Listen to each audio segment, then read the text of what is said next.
नमस्कार दोस्तों।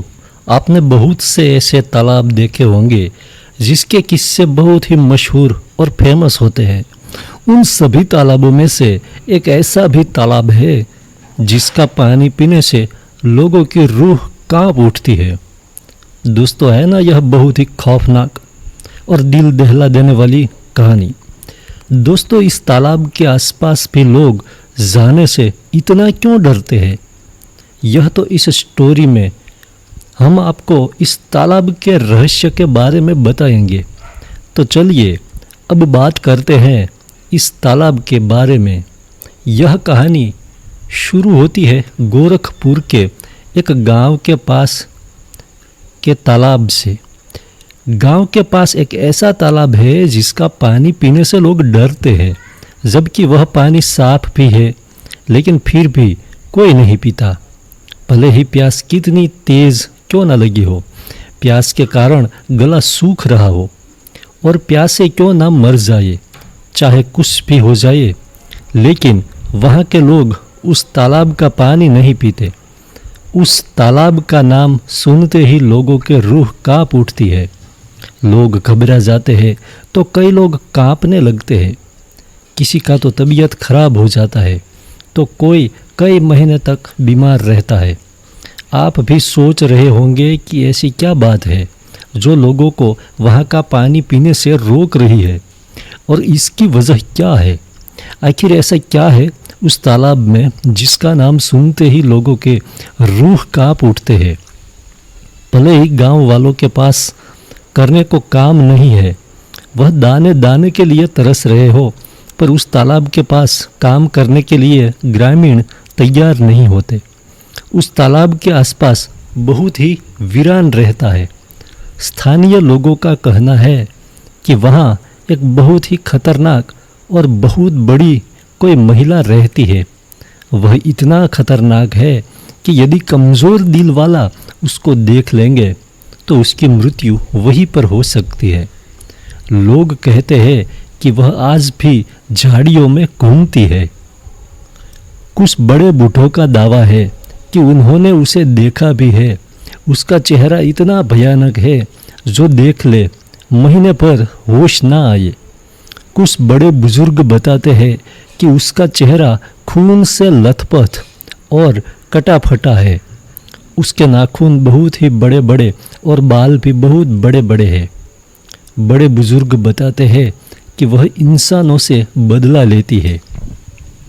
गांव वाले बताते हैं कि शाम 6 या 7 बजे के बाद यहाँ फिर अंधेरा होते ही वह आत्मा उस स्थान पर अपना कब्जा जमा लेती है और जो भी इस तालाब के पास जाता है वह रहस्यमय तरीके से गायब हो जाता है। लोगों का कहना है कि वहाँ जाने वाला कोई भी उसे देख नहीं पाता, पर झाड़ियों के पीछे उसके होने का एहसास होता है। उसके होने का एहसास ही लोगों को डरा देता है। कई तांत्रिक को बुला लिए, लेकिन वो लोग भी कुछ नहीं कर पाए। उस तालाब के बारे में लोगों के अनुसार एक महिला की उसके पति ने जिंदा जलाकर मार डाला था। वह महिला बहुत ही तड़प तड़प कर मरी थी। वह इतनी ज़्यादा तड़पी थी जिसके बारे में आप लोग सोच भी नहीं सकते। उसके बाद उसकी आत्मा यहीं भटकती है। शाम होते ही गांव वालों का कहना है कि रोने और बचाओ बचाओ की तेज़ डरावनी आवाज़ें निकालती है। वह लोगों से बदला लेती है। वहाँ कोई नहीं जाता। यही कारण है कि तालाब वीरान पड़ा हुआ है। उनमें से एक सहेली जिसका नाम लू था, इसको यह डॉल शुरू से ही अजीब लग रही थी और उसने डोना को यह डॉल अपने कमरे में रखने से मन भी किया था, लेकिन डोना ने उसकी बात नहीं मानी। इस डॉल के कमरे में आने के बाद अजीब हरकतें होनी शुरू हो गई। डोना ने यह नोटिस किया कि यह अपनी जगह बदल लेती थी। डोना ने यह कई दिनों तक नोटिस किया और अपनी दोनों सहेलियों को इसके बारे में बताया। डोना की सहेलियों ने उसे सलाह दी कि तुम इस डोल को कमरे से निकाल दो, क्योंकि यह एक श्रापित डोल है। लेकिन डोना ने उनकी बात नहीं मानी, क्योंकि वह बहुत प्रेत पर विश्वास नहीं करती थी। समय बीतता गया और लगभग 1 महीने के बाद उन्हें अपने कमरे में एक कागज़ का टुकड़ा मिला जिस पर बच्चे के लिखावट में हेल्प मी लिखा हुआ था।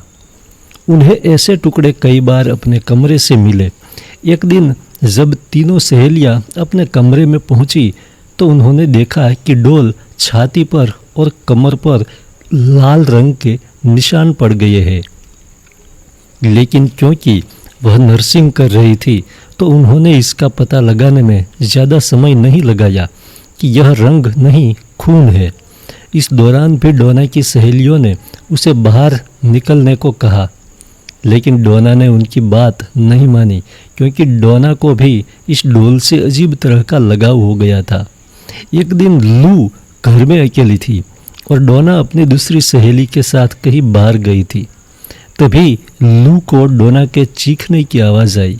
वह यह भूल गई थी कि डोना तो घर में है ही नहीं, और जब वह कमरे में गई तो देखा कि उस कमरे में उस डॉल के अलावा कोई नहीं है। इसके बाद कमरे से लू के चीखने की भी आवाज़ आई। इत्तेफाक से उस समय डोना और उसकी सहेली लौटकर आ चुकी थी। उन्होंने कमरे में जाकर देखा तो लू बेहोश पड़ी थी और शरीर पर गहरे चोट के निशान थे। डोना और उसकी सहेली ने लू को हॉस्पिटल एडमिट करवाया। 2 दिन बाद लू को होश आया और उसने बताया कि उस पर हमला उसकी डॉल ने किया था। यह बात सुनकर वह हैरान रह गई। डोना तुरंत ही चर्च जा पहुंची और फादर को उस घटना के बारे में बता दिया। फादर ने उनकी बात सुनकर उनको अपने सीनियर फादर के पास भेज दिया। उन्होंने कहा कि इस डॉल में बुरी आत्मा का साया है और यह बात उनके संभालने योग्य नहीं है। इसलिए उन्होंने यह खबर पैरानॉर्मल एक्टिविटी एक्सपर्ट पति पत्नी को दे दी। यह दोनों डोना के हॉस्टल पहुंच गए और डॉल के साथ 1 हफ्ता बिताया।